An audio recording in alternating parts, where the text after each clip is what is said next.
Hello friends, பொதுவாக fat லாஸ்க்காக prepare பண்ணப்படுற டயட்ல மேஜராக ரைஸ் அவாய்ட் பண்ணிடுவாங்க.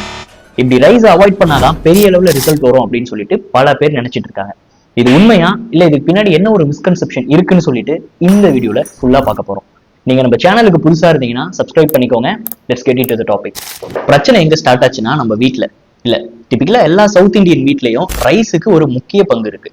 ரைஸ் சாப்பிட்டாதான் எனக்கு சாப்பிட்ட ஃபீலே இருக்கு, ரைஸ் சாப்பிட்டா ஒரு சாப்பிட்ட சாட்டிஸ்பாக்சனே எனக்கு அப்பதான் கிடைக்குதுன்னு சொல்லிட்டு நம்மள நிறைய பேருக்கு அந்த ஃபீல் இருக்கும். காலையில இட்லியா, மதியம் அகைன் ரைஸா, நைட்டுக்கு தோசையா உருமாறிட்டு இருக்க ஃபுட்டு தான் அரிசி.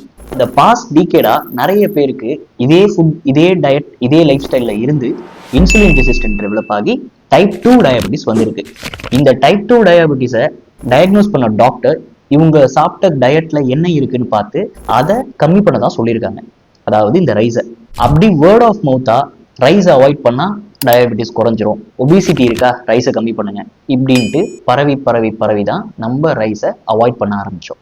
இதை சாதகமா பார்த்துக்கிட்ட பல கம்பெனிஸ் இதுதான்டா சான்ஸ்னு healthy option breakfast, healthy option மீல்னு சொல்லிட்டு நம்ம கிட்டேயே சேல்ஸ் பண்ண ஆரம்பிச்சாங்க. இப்படிதான் ரைஸை நம்ம ஒரு கெட்டவனா பார்க்க ஆரம்பிச்சோம். என்ற குடும்பத்துல எல்லாரும் வந்தாச்சு, சீக்கிரம். ஆனா சயின்ஸ் என்ன சொல்லுதுன்னா, டயபெட்டிஸ்க்கும் சரி ஒபிசிட்டிக்கும் சரி கிளைசிமிக் இண்டெக்ஸ்ன்ற ஒரு விஷயம் தான் ஒரு கீ ரோல் பிளே பண்ணுது. கிளைசிமிக் இண்டெக்ஸ்னா ஒன்றும் இல்லை, நம்ம சாப்பிட்ற ஃபுட் எந்த அளவுக்கு சீக்கிரமா நம்ம உடம்புல டிசால்வ் ஆகி நமக்கு எனர்ஜியை ப்ரொடியூஸ் பண்ணுதுன்றது தான். அது எவ்வளோ கம்மியா இருக்கோ அந்த அளவுக்கு நல்லது. லைக் கம்மியான கிளைசிமிக் இண்டெக்ஸ் இருக்கக்கூடிய ஃபுட்ஸ் நம்ம சாப்பிடும் பொழுது டக்குன்னு நம்மளுடைய சுகர் லெவல் ஸ்பைக் ஆகாம கிராஜுவலா இன்க்ரீஸ் ஆகும். அப்படி கிராஜுவலா இன்க்ரீஸ் ஆகும் பொழுது சடனா இன்சுலினையும் ஸ்பைக் பண்ணாம நமக்கு டயபெட்டிஸும் வராம பாத்துக்கும். தமிழ்நாட்டுல மொத்தம் 64 வகையான ரைசஸ் இருக்கு. அதுலயும் ஒயிட் ரைஸுக்கும் ப்ரௌன் ரைஸுக்கும் பெரிய அளவுல கிளைசிமிக் இண்டெக்ஸ் டிஃபரன்ஸ் கிடையாது. ஸோ நம்ம எல்லாத்துக்கும் ரைஸை பிளேம் பண்ணாம நம்ம எவ்வளவு போர்ஷன் எடுத்துக்கிறோன்றது தான் மேட்டர். ஸோ நீங்க எவ்வளவு சொல்றீங்க, அப்ப நாங்க ரைஸை மட்டும் கன்சியூம் பண்றோம், வேற எதுவுமே நாங்க கன்சியூம் பண்ண மாட்டோம் அப்படின்னு சொன்னீங்கன்னா அதுவும் தப்பு. ஓட்ஸும் சப்பாத்தியுமே சாப்பிடலாம், because they are rich in fibre.